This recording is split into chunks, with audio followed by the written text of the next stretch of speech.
Welcome to the fifth module of this series, Reviewing Prior Imaging to Reduce Diagnostic Errors. The goal of this module is for learners to understand how reviewing prior imaging can influence interpretation and reduce diagnostic errors. The learning objectives are to describe examples of diagnostic errors that occur because radiologists do not review prior imaging, and list common scenarios where not reviewing prior imaging and/or reports can result in diagnostic errors. To recap from Module 4, failed heuristics or errors in type 1 thinking contribute to cognitive biases and diagnostic errors. Failed heuristics are often predictable and preventable. Metacognition describes an individual's ability to step back from his or her own thinking, observe it, and recognize opportunities for using thinking strategies to mitigate errors. One aspect of using metacognition in image interpretation is the ability to recognize incongruity, ambiguity, atypical presentations, and instances when data are not fitting together. One of the strategies to address instances when data are not fitting together is to review prior imaging. The first case is a 53-year-old female with pancreatic cancer after pancreatectomy who has a new liver lesion being considered for resection. The radiologist interpreting the CT study notes an enlarging liver lesion and a peritoneal implant that likely represents pancreatic cancer. However, if we go back 18 months to the initial postoperative CT exam shown on the left, as well as review multiple imaging studies in between, we see that the peritoneal implant is actually an old omental infarct rather than peritoneal disease related to pancreatic cancer. This patient would have been resectable had that not been called peritoneal disease. In addition, the radiologist interpreting the follow-up liver MRI described the peritoneal nodule as restricting diffusion and concerning for peritoneal implants, even though it did not restrict on diffusion or enhance on post-contrast imagings. This is another example of alliterative bias. The radiologist described what he expected to see rather than what he saw in the images in front of him. In this case, a woman with ovarian cancer is referred for biopsy of a liver lesion that is described as concerning for liver metastasis on both an outside CT and an MRI. The liver biopsy request is approved by one of our radiologists who has this imaging available to him at the time of approval, and the procedure is scheduled for the following week.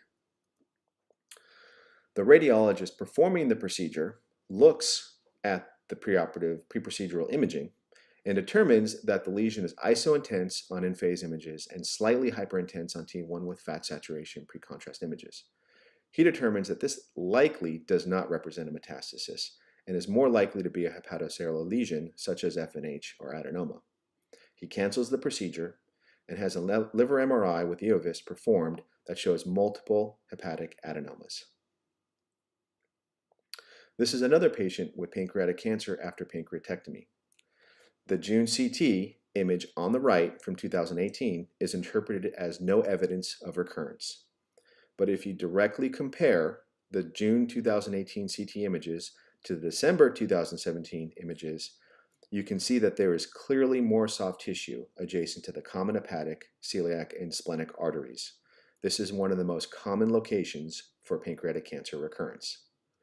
In addition, if we look at the coronal images, there is an increase in soft tissue in this same region representing recurrence, and this is only visible when directly comparing with the prior study. This is a CT study performed in a patient with anal cancer and abdominal pain. In his report, the radiologist notes similar moderate left hydronephrosis with urothelial thickening that could represent ascending infection. But when you look at the imaging, particularly the coronal images, you can see that that's soft tissue, not hydronephrosis. If we compare directly to the prior CT, we can see what hydronephrosis looks like on the left, and that has now been replaced by soft tissue on the right. This was biopsy-proven anal cancer metastasis. This is an unenhanced MRI that was performed to evaluate for metastases in a patient with squamous cell carcinoma of the head and neck. The radiologist who read this MRI described an intermediate signal intensity lesion in segment 7 that is new and concerning for metastasis. However, there was a CT performed the prior day that compared this lesion to a radiation simulation CT 6 years ago and determined that it was stable and likely benign. A subsequent enhanced MRI was interpreted as atypical hemangioma.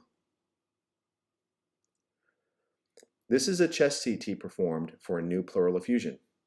The thoracic radiologist describes an enhancing pleural mass and multiple low-density hepatic lesions that are concerning for metastatic disease. However, the lesions were characterized as cysts on liver MRI 3 years previously. The T2 weighted images are shown below. Both the MRI exam and the radiology report were available in PACS at the time that the chest CT was reported. The last case is a 56-year-old with an adnexal mass who's referred to our gyn-oncology surgeons. The radiologist initially interprets this as a 6 by 5 centimeter right adnexal mass that is likely a malignant ovarian neoplasm. However, when this is reviewed at tumor board, there is a prior radiology report from 2009 that describes a 5 by 4 centimeter right adnexal mass. This is determined to be likely a benign neoplasm and can be managed non-operatively. In summary, relevant prior imaging should be reviewed to ensure that findings are not incorrectly interpreted. This is particularly important for differentiating between benign lesions from abnormal lesions that may represent malignancy, differentiating postoperative changes from recurrent cancer, identifying subtle changes that may represent recurrent cancer, and doing procedure requests. Be sure to consider all prior imaging, including those radiation simulation studies, as well as reports if imaging is not available for direct comparison. In the next module, we will discuss how to use the electronic medical record to reduce errors.